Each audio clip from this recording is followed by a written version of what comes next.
Ngayong araw November 25, 2024, ay nag-update si Dr. Willie Ong, ayon sa kanya nagmilagro na naman ang Diyos. Caption niya sa kanyang post sa social media account ay, "Nagmilagro na naman ang Diyos. Paki-share po para makatulong sa mga mahal kong followers. Una sa lahat, pasensya na at hindi ako nakapag-post ng isang buwan.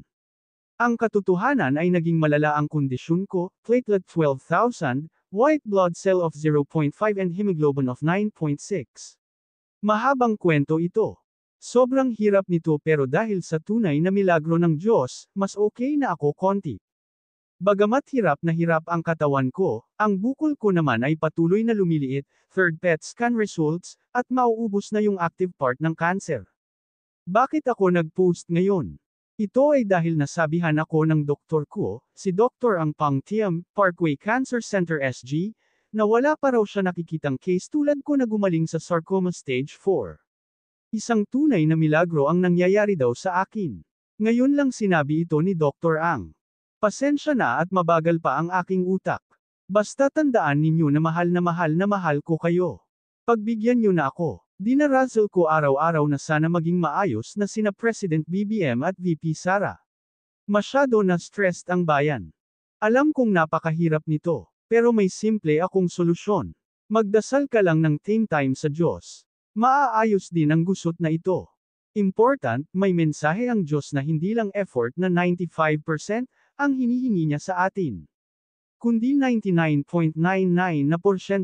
Magpatawad kahit sobrang hirap ito. Magmahal sa isa't isa kahit mahirap ito. Turn the other cheek.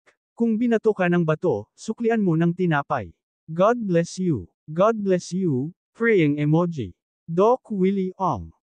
#miracles. #highlights. #follower.